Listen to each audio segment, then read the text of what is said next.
Hello, everyone, and welcome back to Everyday Excellence. I'm your host, Todd Baldwin, and today we have John Petersen, owner of the Grout Medic franchise in Temple, Texas. John, how are you doing? Great. How are you, Todd? And I'm doing good. I appreciate you hopping on here. Like I mentioned before, I love talking to entrepreneurs. So I appreciate you taking the time to hop on our show. Thanks for having me. You bet. So, John, tell us a little bit about the Grout Medic, what it is, what you guys do, and what areas do you serve?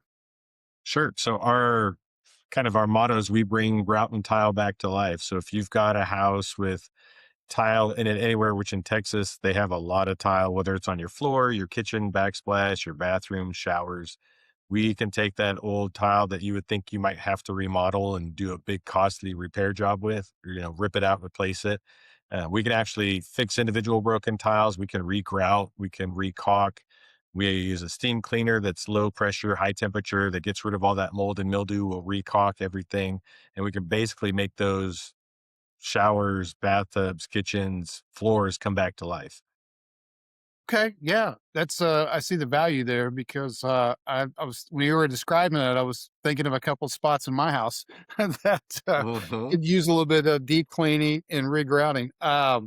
So tell us a little bit about your backstory. What led you to the Grout Medic, and what were you doing before you jumped into this franchise? Sure. So I guess to rewind it back, I'm an Air Force veteran. I joined the Air Force to actually fly the space shuttle. Was my goal. Got my degree, went in enlisted, got my degree, and as I was going for officer training school, President Clinton started closing the bases, and I was going for a pilot slot. But because all of the pilots were getting put into supply and finance, there was nothing available. So I decided to get out when they said no to flying, and I had done computer and system network engineering and got out and started at an insurance broker as their first IT guy and spent 26 years there, became the CIO and got to be a part of their growth from 20 million in revenue to over 200 million in revenue. And we had moved to Texas and wanted to try and do something a little different, which was not an easy decision to leave a very good executive level position and decided business ownership. I'd watched, what the owners at Heffernan had done and thought, okay, well, let's look at running a business with my CIO background, should be able to do something with that. And was looking more in tech and then was approached with some different franchise opportunities. And honestly, when they presented the Grout Medic as an opportunity, I was like, Grout, I'll put that right to the bottom of the list. But then I did my due diligence. And as I talked to several of the owners, I think I talked to 9 owners through this process. Everybody loved it. They loved the product, what they're doing, the support that they get from the franchise premium service brands, the the jobs that they do. It's very niche because if you got contractors who want to do a full rip out and replace, they don't want to mess with grout. They don't want to do the jobs to just fix individual tiles. And it's fairly recession resistant. It's a home services, niche. And so I talked to several owners who started during COVID and still did very well. Because the home is a lot of people's biggest investment. So they want to Sure. take care of it. And we fall in a spot that plumbers don't do what we do. They don't want to rip out and replace stuff. So the contractors aren't going to do these small jobs. So it's actually a great referral network. As I learned all this going through it, I saw that the business model was pretty viable and that I could get to a salary level where I wanted to get to. The territory, I know you had asked about that for the franchise I have north of Waco, down to Georgetown, north of Okay. Austin. And I'm Yeah. looking to see about getting into the North Austin area as well. So I Okay. think just my initial territory, I think is 3,200 square miles. Okay. Yeah, that's a big chunk of territory. It So is. when we visited, you said you'd been in this or bought this 3 months ago. Is that right? I started the process and I signed the paperwork November of 2025 and I actually Okay. opened our doors on February 9th of this year. So this February is my 9th, seventh week in business. 7th week in business. Well, congratulations to you for taking a leap of faith and really betting on yourself, right? To start a business. And because I always I've probably mentioned this on almost all my podcasts, but everybody wants to be an entrepreneur, right? Until it's time to jump, right? Jump off what I call that cliff, the entrepreneurial cliff, Mhm. because it's scary as heck, especially someone like you coming from a very I'm assuming lucrative job, high executive, doing well, got some security there to now running your business. So congratulations on doing that, taking that leap of faith. What Thank you. what about owning a business that stood out to you? What was it that was the driving force behind that? That hey, I'm gonna go do something and build something for me. I think it's core to who I am. I really like building. I think that's why IT rings so true with me. I love to build things. Network and system engineering, built a lot of systems, getting things to work, looking at efficiencies. How can you make things work better? How can you make it easier for you so you're not working as hard to get the same thing done, do it in less time? And all of those kind of fall right in line with this. Working for an insurance broker, I never thought I'd want to ever be in sales because it was so thankless. You do $1 million in sales and insurance that year, and it's great. You get your reward, and this like, okay, what do you got now? That's What are you great that gonna you do did next that. year? What's next? Right. And the sales part of it, that was my biggest concern.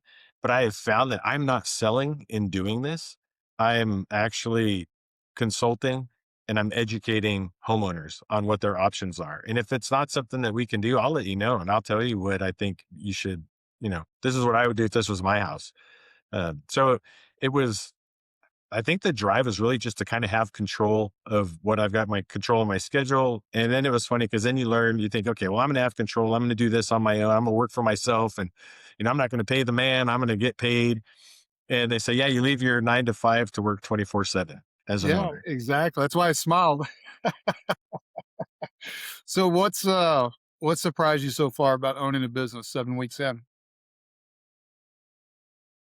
I s I don't know. I guess my challenge with it was more on, is it gonna work? And I think I'm more surprised that, like, they've told us throughout all the training going through premium service brands and the Grout Medic model that if you follow the process, it's proven and it'll work. And you're very skeptical coming from nothing and working through this process, working with lead aggregators and doing your search engine optimization and all the things for your website and your territories and watching it work. That's been surprising that I was okay. What are the leads coming in? I'm not getting enough leads to get this thing going. Then they trickle in here and there. And I'm already booked out 2 weeks of jobs for my tech, and I'm booking into my third week of estimates already. Just get busy. So I think the surprise is that, wow, it's actually really working. And there really is a need because you're wondering, are people really going to want that much grout fixed?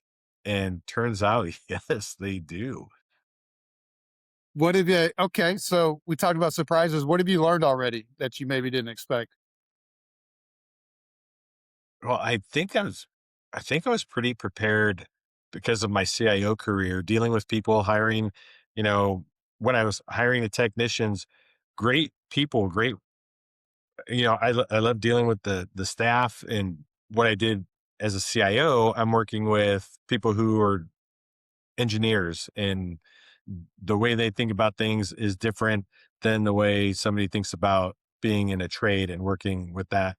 Um, so it's not that one's better than the other, it's just different. And I think I've had to adapt to understanding and working with that and wanting them to bring them along and get them excited for what I'm building to be a part of it. Uh, so it's kind of just been understanding the difference there and applying what I know and kind of shifting it a little bit to where it fits this model. Sure, because it's a definitely different model than what you were doing, right? So the business is new. You're 7 weeks in of being open, right? So even though I mean, you're at the infancy stage, right? What kind of culture are you trying to build? So the culture for me, and that's one of the things I love about my last job, culture was always forefront. It Right. maintaining a company culture. So for me, it's about integrity. It's like you do what you say you're going to do. We're not going to cheat any customers. We're not going to shortcut anything. I'm trying to set the standard that if I was to do this in my house, I'd be happy with it. And that's what I want to give to the homeowners who come to us to solve a problem. They've got an issue with something they're dealing with, and I want to be that trusted advisor for them. I want them to know that if they hire us to do it, we're going to take care of them. And if challenges come up in jobs and unforeseen things come up, but we're going to stick with it and take care of it for them until they're happy. And I know we won't be able to do that 100% because some people just can never be satisfied, but we're going to give it our best shot every time. Sure. Well, you talk about customer service. So what in a perfect world or and you're so new. And I love talking to a new entrepreneur because so many of these have been with I talked to a guy earlier today. It's $50 million business, right? And so I love this the whole other flip side. So it's really interesting to me. And well, what kind of customer experience are you hoping to give your clients from the Grout Medic, right? If they're out there and they see them and do the job, what are you hoping their experience is? I want them to be happy. I want them to love, like, when they go into their shower, that it's so clean that they're like, "Oh my gosh, this is so nice." Or if somebody who's selling their home and having a tough time getting it on the market, or, having the homes, they sit on a lot of them with the market, the way things have been, has been challenging. So bathrooms are one of the first things that people will look at. We can go in and refresh that and make that new, get that house sold because of the bathroom or the shower or the kitchen or whatever it is that we can make look that much better for them. Or just if they're living in it. We've done a few homes where you've got kids running around on the floor, knowing that those floors are clean and everything's taken care of and sealed. The kids are, they can run around on it all they want.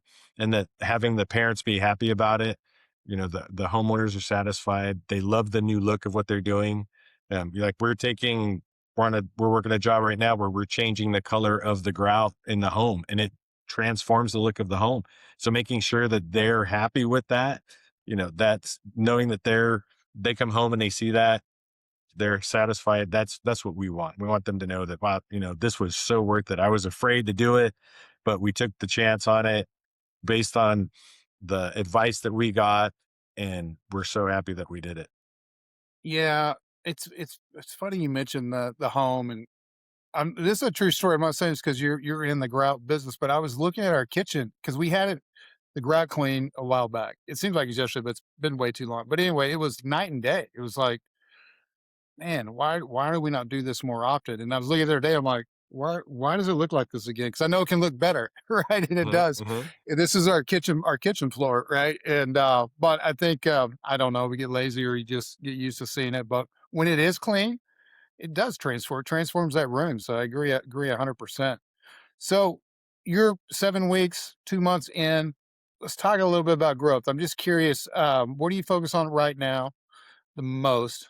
Right, which I don't know if it's a fair question because 7 weeks in, you're probably trying to just focus on a lot of things. But when you think about growth, what are you hoping to achieve in the first year?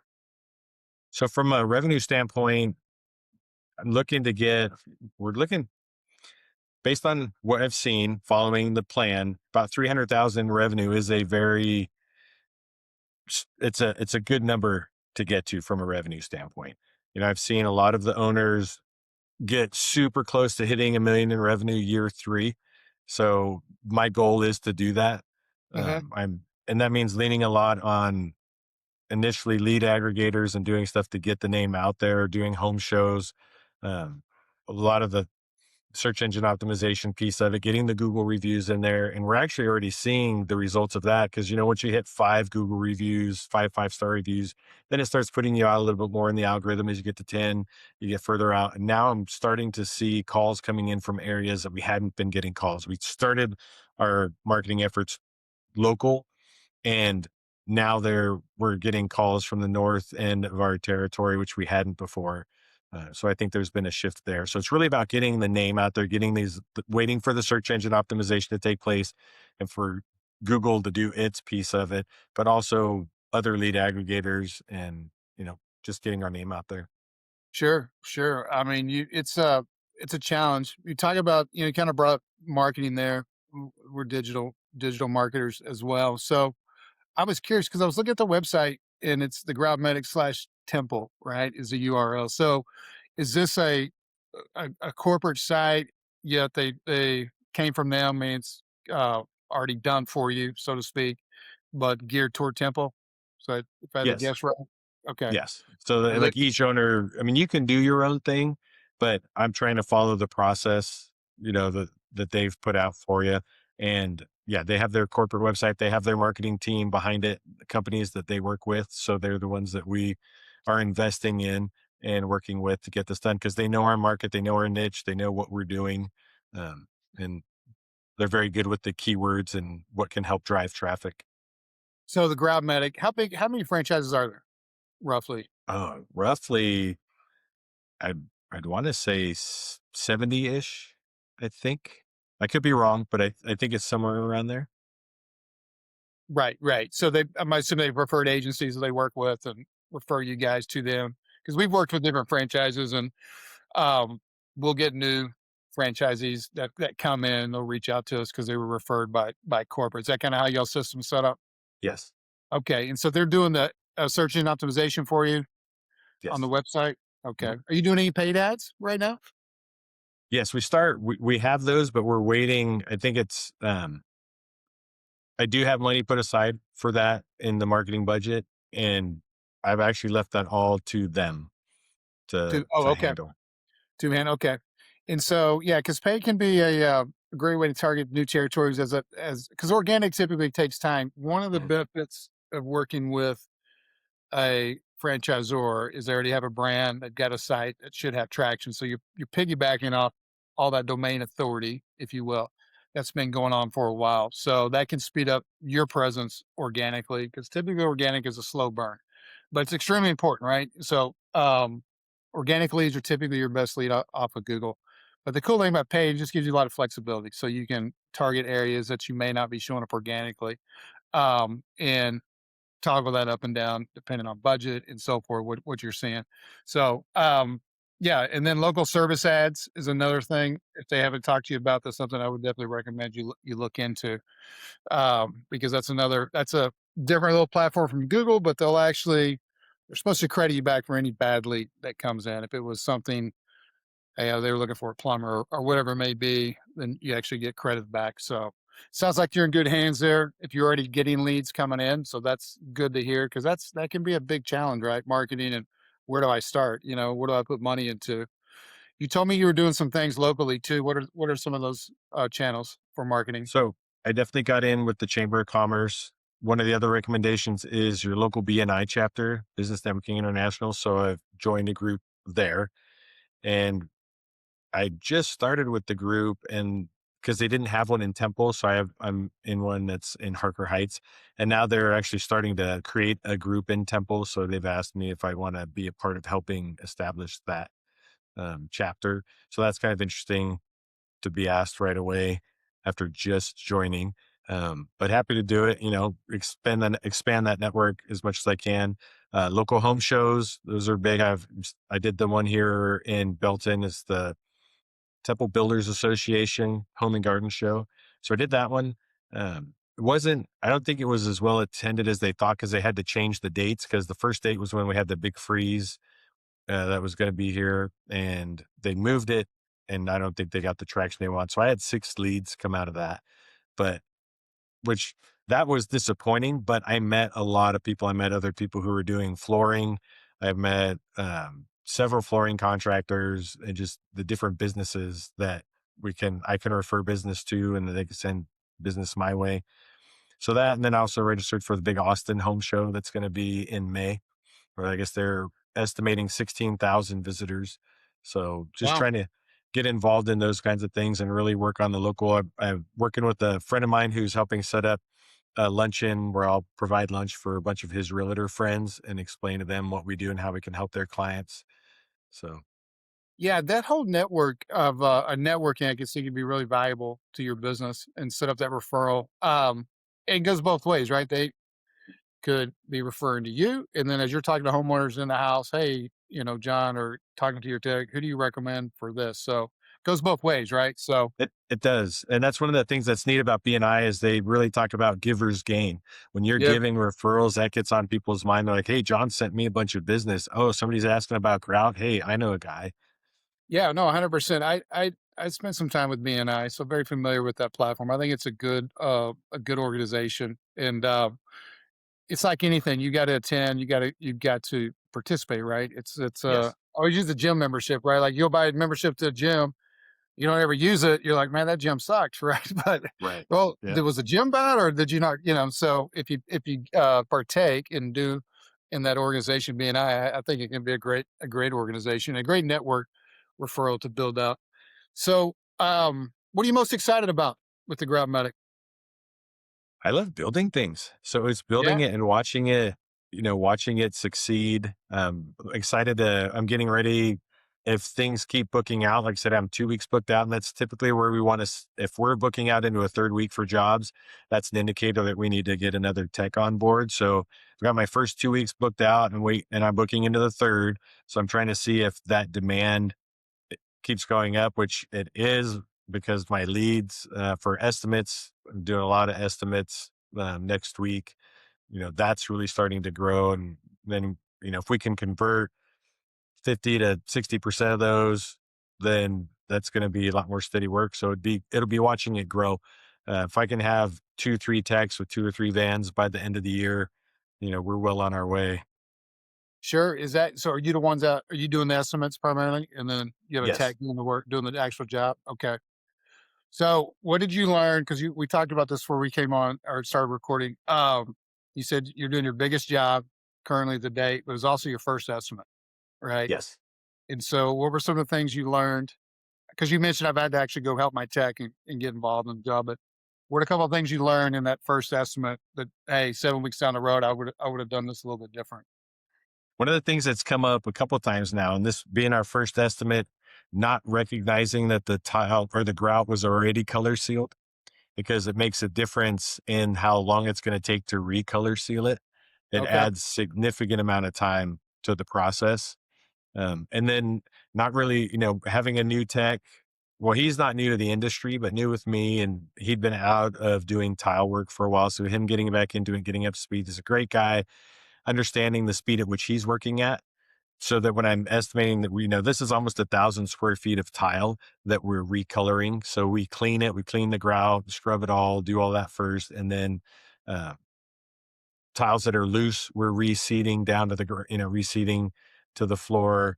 So when you have that hollow knock on it, we can put stuff in there to reseal it, um, re-cement it, I guess I should say.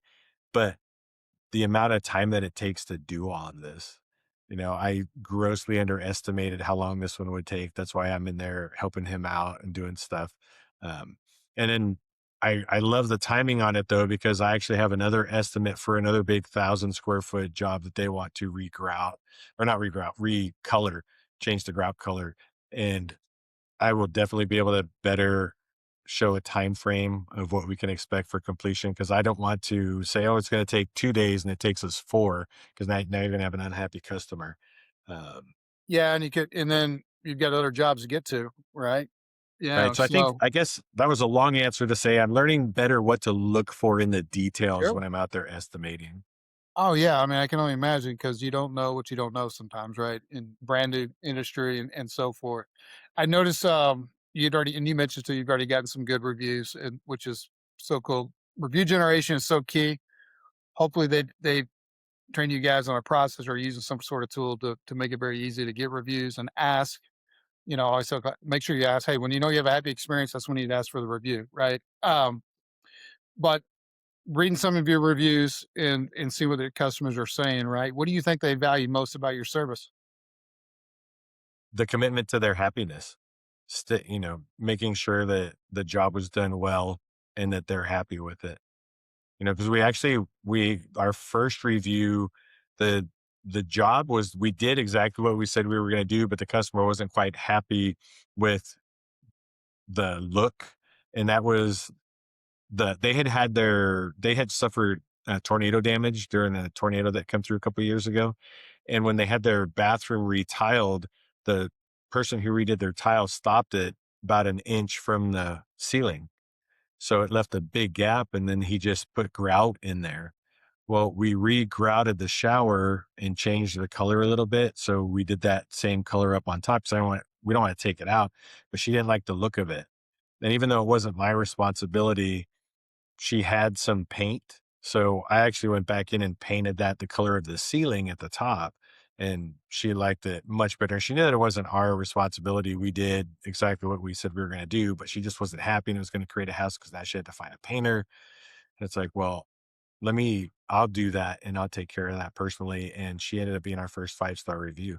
Somebody who liked it, but wasn't really happy. And when we were done and, what we had put into it for her, she's like, "Oh, I'll follow you." And give you a 5-star Sure. review and all of that. So Yeah, you just went the extra mile, right? And took care of her needs. And yeah, first 5-star review, and she'll probably refer you, and no telling how much more business you'll do from that, right? right.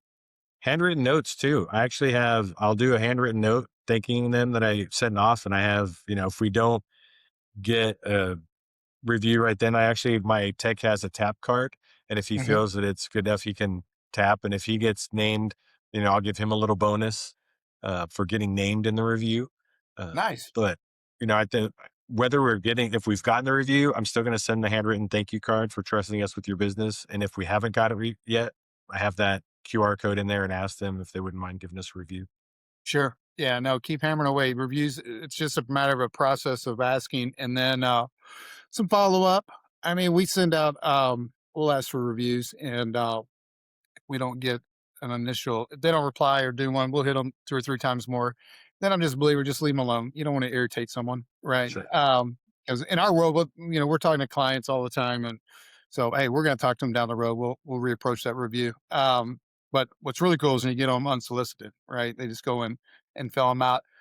Another thing I might mention too, you being new on reviews, if you ever get a bad review, which it's going to happen, nobody wants them.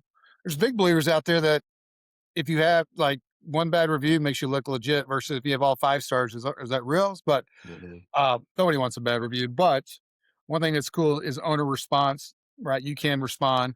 I highly recommend that. I was in this little presentation one time. I didn't know it was called Love Your Haters. I didn't do any research about what this was or a speaker, but it was about why it's important as business owners to reply to negative reviews. So it's almost like the public gives you a benefit of doubt because there's a lot of, for lack of a better word, crazy people out there that just give bad reviews, right? For no Yeah. reason at all. And so he was just, hey, reply to your good reviews and reply to bad reviews. It gives you a chance to tell your side of the story. Don't get in an argument with them and make it Right. back and forth. But because a lot of times you don't have a record of doing business with that person, right? And so they're on there hammering on you. So I'm a big believer in replying to those.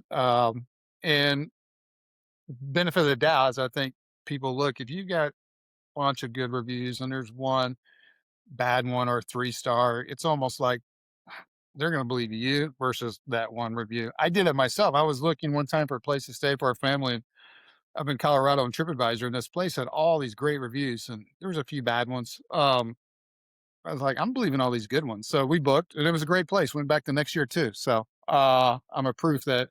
Oh, and what I noticed is the owner responded to every one of those bad reviews, right? And there was thousands of reviews. And if there was a bad one, they responded, and so I took their word for it, and we booked, and it turned out to be a great experience. We loved the place and went back a second year. So Nice. not that you asked for any tidbits, but just Well, something that doing if this at a all, long time that yeah, uh, don't let a bad review lose sleep over it. Just address it, figure it out, and move on I down the road. appreciate it. Yeah, yeah. It sounds like you're off to a great start. I think it's so cool talking to someone just 7 weeks into their journey, and I think you're going to do great, John. I mean, obviously being in an IT space and you got a wealth of knowledge. I was going to ask you about AI real quick. Um, what are you doing right now as far as AI to help the business run more efficiently, or you testing anything you're doing with it right now? I'm just curious to hear. So for this right now, nothing to make things more efficient. I actually put a lot of some of the business model information in and what I'm doing and lead generation and conversion rates, just to see what it says from that standpoint. But I find it's got so many plates spinning is getting Sure, this yeah. all up and running that I haven't done that. But I actually, I am taking I've created some Google Sheets for when I go out and I'm doing estimates just from what I was handwriting before, always working on making things more efficient. I'm already ready, already have notes to do my second version of that. Um, but it's plugging some of those things that I'm thinking about into AI and see what it comes back with. Uh, that's kind of the majority of it at this point. But we're also getting ready to change our main CRM system that we use. So there's a lot of integrations that I would have built right now from the one we're currently on, especially from a calendaring standpoint. because it has its own calendar, but then I have mine, and through the software, never the two shall meet. So instead of Yeah, manually doing all of that, using some different tools to integrate and do those kinds of things. So once we're on the new platform and see how it works, that's when my CIO side will start kicking in to build sure. some better efficiencies. I'm curious, what CRM are you currently using? It's called ServiceTitan, and it was ServiceTitan? built Yep, mainly for the plumbing industry. yep, Um, familiar with it. yeah, Yeah, and what are you going to? What do you want to change to? we're going to Housecall Pro. Housecall Pro, okay, And curious, from yeah, what I hear from the other owners, it's much more efficient, better pipeline visibility for follow-ups and the things that we have going on, the way that we kind of do business. It's more suited for that. And they have a good relationship with the franchise itself. So get a lot of I don't want to call it special treatment, but they know what we're doing. They know what we're trying to do. So they're more willing to take the input and things from the field and then make enhancements for it. got it. What was ServiceTitan? What was it? Was it the counter functionality or not being able to integrate or other thing? I'm just curious because so many people are on ServiceTitan. I hear some good and bad with it, but I think just for us, its workflow is way too complex for what we need, yeah, and then reporting, getting the reports the way that we want, it's not easy. So I think some better dashboarding in House Call Pro and things built for our workflow. Like one of the things I've noticed, like when I have leads that have come in, I haven't gotten a appointment to do an estimate yet. Following up on those and having them done easily is kind of a challenge. And I'm new, but I get software. I understand, that's core to, so I understand the back end challenges with it, but I also understand the user interface frustration with it. So being able to see something in a much easier format for me in a dashboard, so I'm not spending the time. you know, yeah. No, it's interesting because I appreciate you sharing it. We use a CRM called Zoho, but we're going to be switching and Go High Level. Are you familiar with Go High Level? No. It's a it's a it's a really popular CRM that I think is kind of universal in a lot of different industries. But it can also, what I think a lot of people like about it is it can be customized really to how you want it to work for you or what's your business or your needs versus, something like Service Titan. It's just for a small business may just be way too complex. Got way too many whistles and bells, which can be really daunting, especially if you have no software background or IT skills, or that's just not you're just not wired to try to figure something out. So just curious if you'd heard it.